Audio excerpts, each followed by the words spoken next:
রাসূল বলেছেন লাতাফতাহুন্নাল কুস্তুনদিরিয়াতা লাতাফতাহুন্নাল কুস্তুনদিরিয়াতা ফালিয়ামাল আমিরু আমিরুহা ওয়ালিয়ামাল জাইশু জাইশুহা ওচিরেই তোমরা সেই দুর্বৃত্ত শহর কুস্তুনদিরিয়া তুরস্ক বিজয় করবে আর ওই বিজয় অভিযানে যে আমির হবে ফালিয়ামাল আমিরু আমিরুহা তার পুত্রের সৌভাগ্য ওয়ালিয়ামাল জাইশু জাইশুহা ওই সেনাবাহিনীতে যারা সদস্য থাকবে তাদের জন্য সুসংবাদ।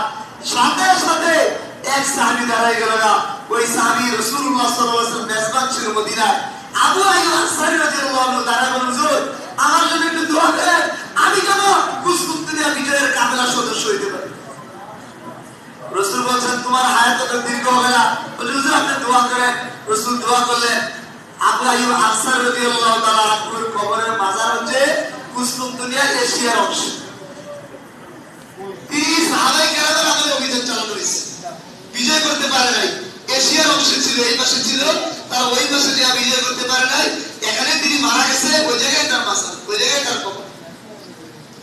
এরপরে মুহাম্মদ আল-ফাতিহার নেতৃত্বে মাত্র 19 বছর বয়স, তিনি যখন এই হাদিসটা তার উস্তাদের কাছে বললেন, ফালিয়ামাল আমিরু আমিরুহা ওয়ালিয়ামাল জাইশু জাইশুহা, 19 বছর, তিনি তারে বলেন, হুজুর শাইখুল হাদিস গেছে, আপনি আমার জন্য দোয়া করেন, আমি যেন আমার আমিরু আমিরুহা রাসূলের এই বাণীটা আমি যেন বাস্তবায়ন করতে পারি।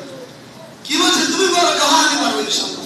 তিনি প্রস্তুতি নেওয়া শুরু করে দিলেন, সেনাবাহিনী গঠন করলেন। এরপরে তিনি 70টা জাহাজ বানাইলেন, ওই পারে কেউ যাইতে পারতেছিল না। 70টা জাহাজ রাস্তার উপর দিয়ে চালাইয়া ওই পারে দিয়ে নদীতে নামাই দিয়ে ইস্তাম্বুল জয় করে সেজদা করেছিল। আর আমার উস্তাদ আমারও রক্ষা করেছে। আরে আল্লাহ রাসূল বলেছে, আমি আল্লাহ রাসূলের সুসংবাদ কাজকে আল্লাহর জন্য বাস্তবায়ন করেছি। উস্তাদের কাছে অভিযান শুরুর আগে উস্তাদের কাছে গেছে যে আমি উস্তাদের দোয়া দিতে চাই। উস্তাদ সাজদায় পড়ে আল্লাহ আমি তাকে হাদিসটা বলেছি, সে হাদিস বাস্তবায়ন করার জন্য পাগল হয়ে গেছে, আল্লাহ তাকে তৌফিক দাও, শক্তি দাও। তো ওই মুহাম্মদ আল-ফাতিহ গেছে, যে বলছে আমি হুজুরের সাথে সাক্ষাৎ করবো। ছাত্র বলতেছে না, হুজুরে বলছে হুজুরের সাজদায় পড়ে আছে। আর সেনাবাহিনী তুরস্কের অভিযানে লেগে গেছে, হুজুরে বলছে বিজয় আগ পর্যন্ত হুজুরের সাথে কেউ দেখা করতে পারবে না। ওই মুহাম্মদ আল-ফাতিহ বলতেছে ছাড়ো, আমি সে সেনাবাহিনীর সদস্য, হুজুরের কাছে দোয়া নিতে আসছি। হুজুরের কাছে যা বলছে, হুজুর সব প্রস্তুতি সম্পন্ন, আপনি শুধু দোয়া করেন, আগামী 2 দিনের মধ্যে ইনশাআল্লাহ ইস্তাম্বুল বিজয় হয়ে যাবে। তুরস্কের তুর্কিস্তানের সরকারে বই আছে, আবু বকর বারবাস হুজুর লিখছে, পড়ে দেখি। যুবক আমাদের মতন বয়স, তারা ইস্তাম্বুল জয় করেছে। তোমার আমার বয়স মুহাম্মদ বিন কাসেম হিন্দুস্তান জয় করেছে। তোমার আমার বয়স তারেক বিন জিয়াদ ইসলাম বিজয় করেছে।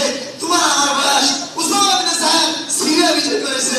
আর আজকে আমরা কার ঘরে দাওয়াত আসবে, কে মুরগি দিল আর কে গোশত দিল, কে ডাল দিল বারবার খারাপ, আর কে মুরগির রান দিল কি দিল না, এই নিয়ে আজকে আমরা ঝগড়া লিপ্ত হয়ে আছি। আজকে আমরা আলোচ্য বিষয় ইসলামকে পরিপূর্ণভাবে বুঝতে হবে। মিলাদ কিয়ামের নাম শুধু ইসলাম নয়, ইমামতি করার মুয়াজ্জিন করার নাম শুধু ইসলাম নয়, ইসলামের বিজয়ের কাজ করার নাম ইসলাম। এই জন্য আমরা আমাদের চিন্তাকে একটু প্রসারিত করি। আমরা কেন মাদ্রাসায় পড়ি? কিতাব